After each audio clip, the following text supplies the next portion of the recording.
Hey, what's up, everybody? I'm here to give you guys my review for WWE Smackdown for June 18th, 2019, and I'm just going to get right into the review. We had the commentary team of Corey Graves, Tom Phillips, and Byron Saxon, and it kicked right off with a New Day promo, and, the New Day kind of advertised the match is coming up at, not Super Showdown, but Stomping Grounds, and they advertised Xavier Woods and Dolph Ziggler's match for the show. And Big E has like this new concept he's come up with called Freaky Hour. But before he could really say what it was, he gets interrupted by Dolph Ziggler. And this is the first time I've seen Dolph Ziggler since he's been back. I know he's been back for a while now. I guess he had a title match with Kofi Kingston at Super Showdown, and they're having a steel cage match this Sunday at, Super Showdown, which I'm not a fan of. We've seen enough Kofi Kingston Dolph Ziggler matches. We saw it, continuously for the Intercontinental title. We saw it continuously for the United States title, continuously for the tag team titles, in like basically every reign that's Kofi Kingston's had. And then we saw it continuously.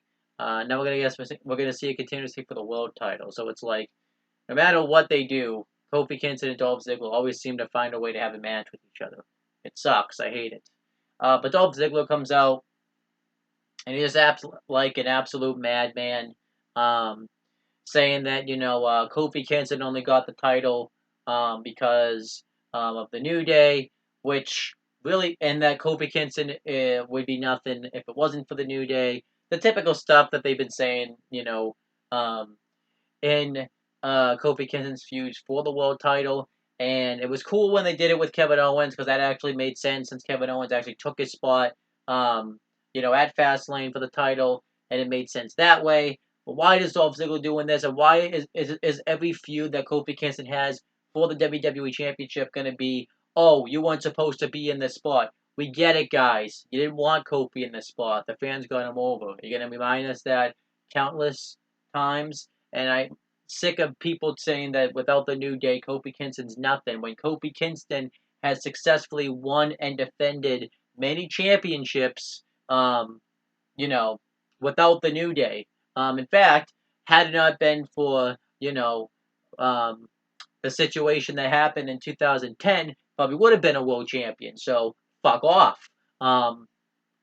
Yeah, but Dolph Ziggler acts like an absolute madman, and I definitely didn't miss seeing Dolph Ziggler because he was fine on the mic, but nothing fancy. And he has a match with Xavier Woods. It's good, yeah, but it's a typical Dolph Ziggler match where everyone's gonna overrate it because they think it's like this masterpiece. When a lot of people have been in the business longer and can do what Dolph Ziggler does better. Dolph Ziggler only ever got over in his career because he came in at a time where there wasn't a lot of good wrestling. So fuck off. Guess what? Dolph Ziggler won. Obviously, he was gonna win because he has a title match coming up. So whatever. Why is Dolph Ziggler in the world title match in 2019? Fuck off, Dolph Ziggler. Go do your comedy shows. Go somewhere else. Fuck off my television. I'm not talking about this anymore. But then it gets worse.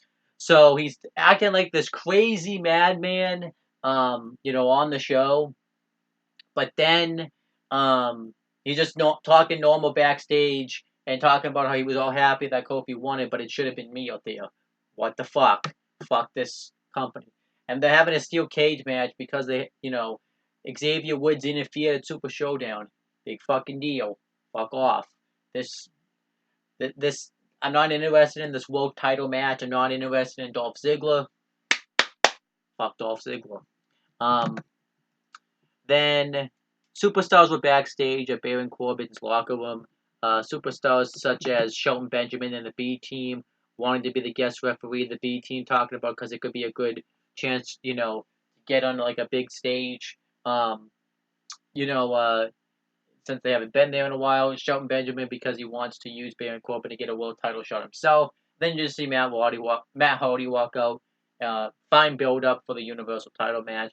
Like I said though, pretty much the wild card rule is jack and shit. All it is just slowly lead into the end of the brand split because there were 6 people here. So there you go. It's supposed to only be 4. So whatever. Then we had a moment of bliss with Bailey. Um, Alexa Bliss is asking for the coffee, and Bailey came out and I guess stole it. So fuck off. Um, and it's the typical thing that you would expect them to say with the context of this feud. Bailey's claiming that Alexa Bliss is just making all this stuff up, which is true. And Alexa Bliss, says that everyone bullied her backstage except for especially Bailey, who she didn't expect to do that. And then Bailey says that Alexa Bliss is entitled, and then all this shit happens. And then they get into a brawl, and obviously Alexa Bliss stands tall because Nikki Cross is there, and it's 2-on-1, and yeah, I didn't care about this. Like I said, it's a moment of bliss. They're never good. There's only been one good one, and that was with Sami Zayn. So whatever. Um, then Selena Vega's backstage, and Apollo Crews comes up, and I guess he's in a feud with Andrade now. But I wouldn't really know because I haven't watched SmackDown in like 2 months, so I wouldn't really know. And he's looking for Andrade. And Zelina Vega, thinks that he's really there to flirt with her, and Apollo Crews laughs at that, but I guess he hasn't seen any of her Instagram pictures, so whatever. Um, and Andrade attacks him, and yeah, it's a feud, so whatever. I don't really care about it. And then you see like Chad Gable like taking notes, like no, get him off the main roster. He belongs on 205 Live. That's what he had a excellent matchup, so yeah. Um, then we had the new Daniel Bryan and Rowan. Um, just put trash California's air quality. That was cool because it's Daniel Bryan. He's obviously awesome. And then Heavy Machinery wrestled the B team with the new Daniel Bryan and Rowan on commentary. This was fine. I like the fact that these two teams are feuding because they're both basically the opposite gimmick, where you have the new Daniel Bryan and Rowan, who are all about climate change and no, they're all against climate change. And wanting to make a better planet. And heavy machinery are pretty much the opposite. They eat meat, they use all the pollution and stuff. So I actually think this gimmick works. But I even like how they're bringing it in where the new Daniel Bryan and Rowan are talking about how they are tag team excellence and heavy machinery is just a joke. I like that, and I really like how they talk about that. Heavy machinery won with the compact tour. I really like now how they kind of added to it now, where they'll hit it, but then Tucker will do the splash right afterwards. I think it's cool. And I love how he was trashing Otis's worm. So there you go. I like this though. I thought it was good, and it was a nice way to build to the title match. Heavy Machinery even did a promo afterwards backstage on WWE.com talking about it, and then Seth Rollins comes up and comes out and beats the crap out of the B team with a steel chair. So there you go. I like this though. This was probably one of the best things on SmackDown.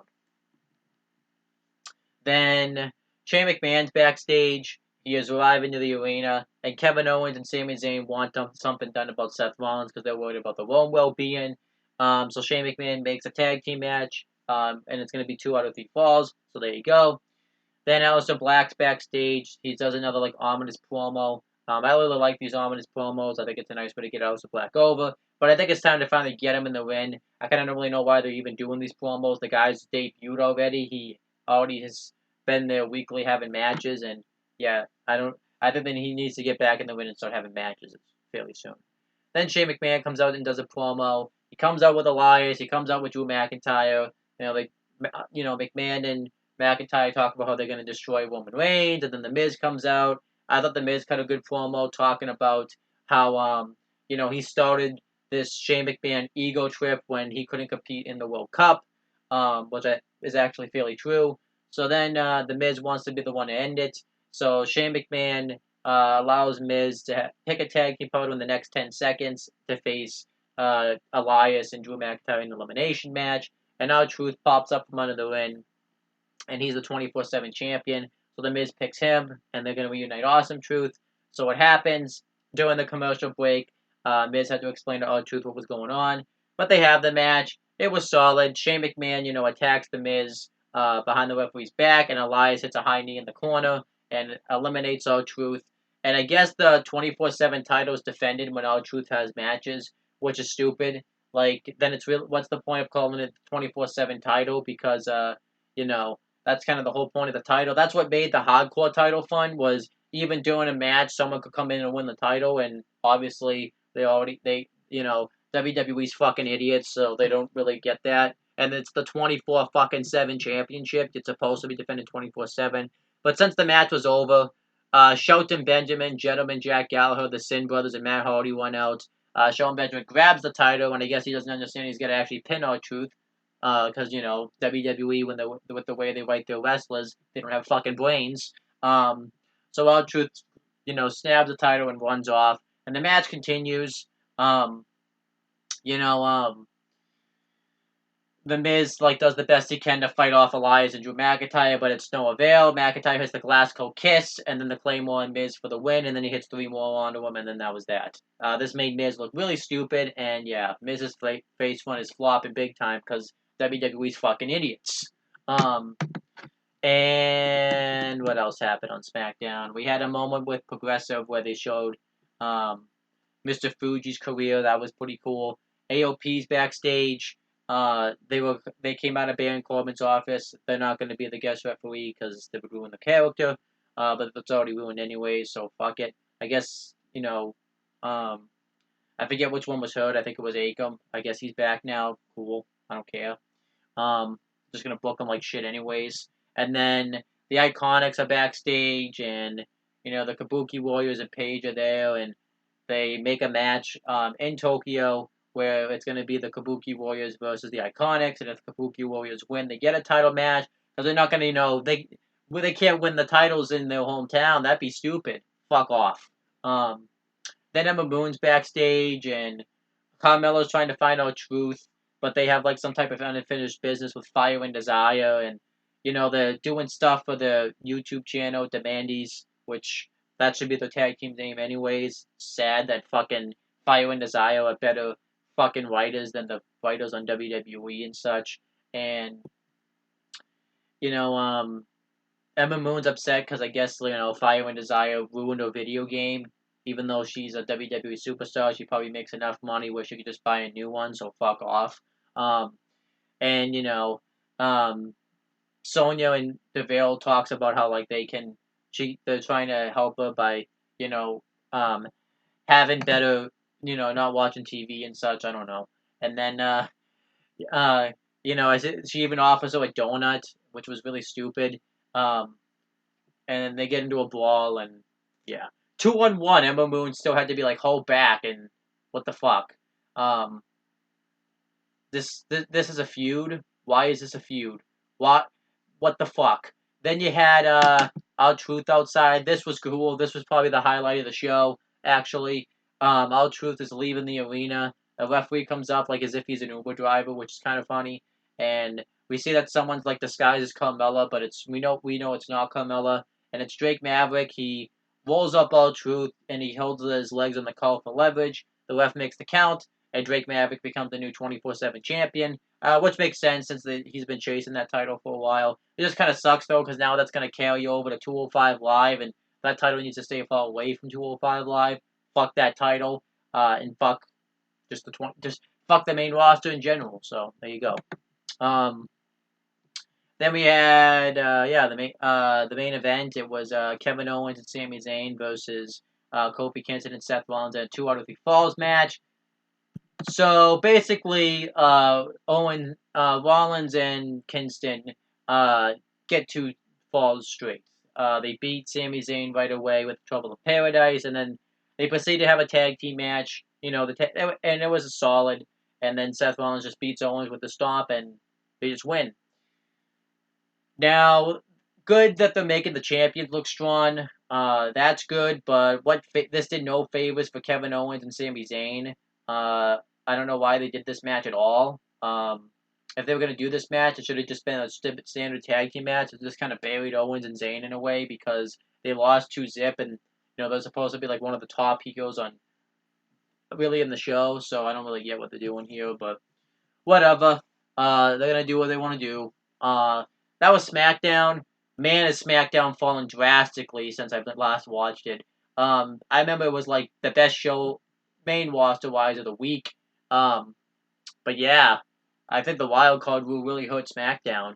This is not what SmackDown should be like. Um, before it goes to Fox. So hopefully when it goes to Fox, it'll improve. But I expect SmackDown to be like this. This was an average show, C minus. You had a lot of goofy storylines, like with um, Fire and Desire and Ember Moon, um, Apollo Crews and Andrade. But you also had some a lot of Shane McMahon on the show. You had a tag team match that did nobody any favors. Dolph Ziggler fucking in a main event title scene sucks. And yeah, the best thing on the show is Drake Maverick winning the 24/7 title, but it's a title I don't fucking care about. So um, yeah, I think the best thing on the show, honestly, was the Heavy Machinery tag match because I had Daniel Bryan in it and everything. So there you go. That's SmackDown. I'll probably have my review for 205 Live later. I'm gonna go to bed though because it's 1:05 in the morning and I want to go to bed. But that's pretty much it, guys. Thank you guys for watching. Please make sure you guys like, comment, and share this video so people will watch it. Make sure you guys subscribe to the channel for more content and click on the bell so that every time we upload a video, you guys get the notifications for it. Make sure you guys do the same thing for my CM Brothers and Talking to the YouTube channels. And that's pretty much it, guys. Talk to you later.